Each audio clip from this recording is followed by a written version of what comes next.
자, 이 전교 5등 이내 학생들이 끝까지 이 성적을 유지할 수 있는 생존율이 대략 2명 정도밖에 안 된다는 사실. 수학이 이 시기에부터 무너지게 되는 이유가 뭘까?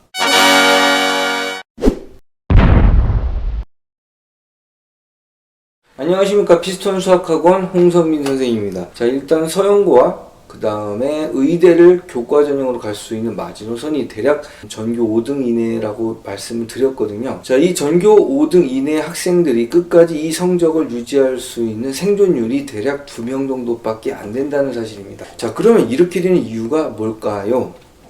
자, 가장 큰 이유는 수학이 무너지기 시작하는 시점이다 라고 이해를 하시면 됩니다. 수학이 이 시기에부터 무너지게 되는 이유가 뭘까? 수학상과 하는 상당히 익숙하게 반복된 과정에 해당합니다. 그러다 보니까 거의 암기 형태로 그 진도 과정이라든지 아니면 그 시험 문제들을 극복할 수 있는 상태가 되기 마련이죠. 자, 그러다 보니까 성적을 충분히 유지할 수 있는 구조가 되어집니다.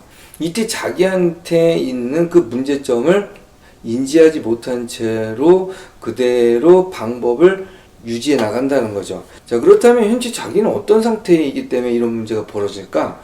자, 가장 중요한 것은 계산력과 함수의 해석 능력인데, 계산 능력은 좋으나 함수의 해석 능력은 상당히 많이 떨어진다는 겁니다.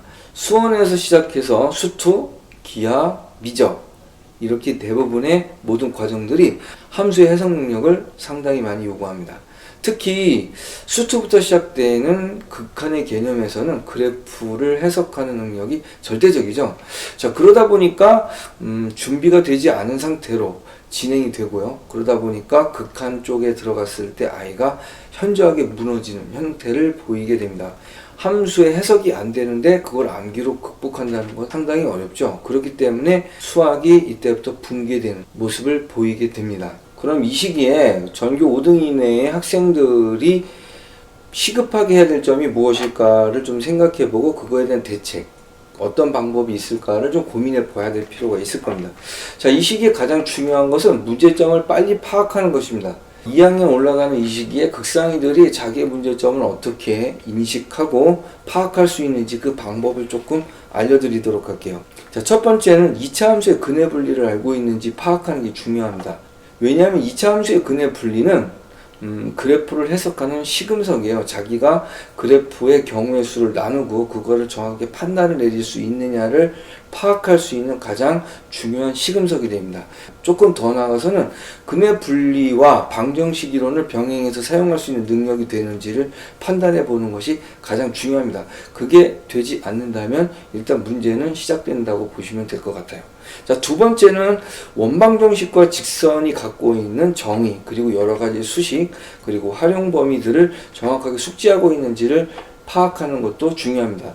자, 이유는 원방정식과 직선은 그 여러 가지 수학의 여러 가지 내용들의 굵은 줄기가 되는 과정이거든요. 그리고 발상의 근본적인 형태를 이루는 경우가 많습니다. 제가 말씀드린 이 두 가지를 잘 파악해 보면은 내가 제대로 가고 있는지를 정확하게 판단할 수 있습니다.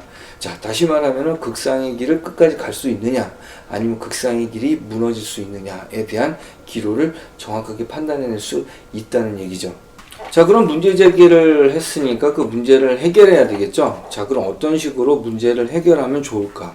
첫 번째로 가장 중요한 것은 수학적인 정의를 챙기는 습관을 갖는 겁니다. 자, 연산법칙이 중요하다라고 말씀을 드리는 것은 수투가 시작되면서 극한이라는 파트가 이제 시작이 됩니다. 이 부분은 대수와는 좀 다른 성질들과 정의를 가지고 있어요. 특히 연산법칙 자체도 완전하지 않은 어떠한 형태를 갖추고 있기 때문에 정확한 정의를 이해하고 그리고 거기에서 제시하는 연산법칙을 정확하게 이해를 하는 부분이 가장 중요하거든요. 자, 두 번째로 함수에 대한 이해도를 높이는 게 가장 중요하겠죠. 이게 문제점이 시발점이니까. 자, 함수에 대한 이해도를 높이는 가장 좋은 방법은 복잡한 거는 힘들지만 간단한 것부터 그래프를 그리는 연습을 하는 것이 중요합니다. 일단 그래프가 익숙해지고 자기가 시도하는 데 있어서 꺼리낌이 없다면 어려운 그래프도 그릴 수 있거든요. 그렇기 때문에 원, 직선 이렇게 간단한 그래프들을 실제로 그려보고, 그리고 그래프가 곡선인데 똑같이 그릴 필요는 없이 그 개형을 살짝 그려서 거기서부터 생각을 정리해 나가는 이러한 연습을 하는 게 상당히 중요할 겁니다. 자, 마지막으로 앞에 나온 함수들을 잊어먹었다면 그거를 회복을 해야 되겠죠. 자, 그렇다면 이때 가장 우리가 겪기 쉬운 오류가 하나 있어요. 맨 앞에서부터 다시 하는 거예요. 자, 모든 걸 다 덮어놓고 맨 앞부터 다시 시작하는 사람들이 상당히 많은데, 이거는 상당히 안 좋은 겁니다. 왜냐하면은 진도 학교 내지는 학원에서 배우는 것들이 있는데 그것들을 무시하고 자기가 세운 계획을 그대로 밀고 나가는 그런 상태거든요. 이건 혼자 공부하는 형태가 되기 때문에 시간적으로나 노력으로나 굉장히 비효율적인 방법으로 생각이 됩니다. 앞에서부터 처음부터 나가는 것이 아니고 짜투리 시간을 이용해서 앞부분을 조금씩 채워나가는, 그러니까 양쪽으로 가되 지금 하고 있는 이 부분의 비율을 대략 7, 앞부분을 공부하는 비율을 대략 3 정도를 꾸려나가시는 게 가장 좋을 거라고 생각을 합니다. 자, 그리고 이것들을 계속 유지하고 다시 찾아볼 수 있는 방법을 만들어내는 게 좋겠죠. 그것이 바로 노트입니다. 노트가 대부분 보면 과정별로 다 분리가 되어 있거든요. 그런데 노트가 다 하나의 노트 안에 들어가 있어서 항상 언제든지 찾아볼 수 있는 구조를 만드는 것이 가장 중요합니다.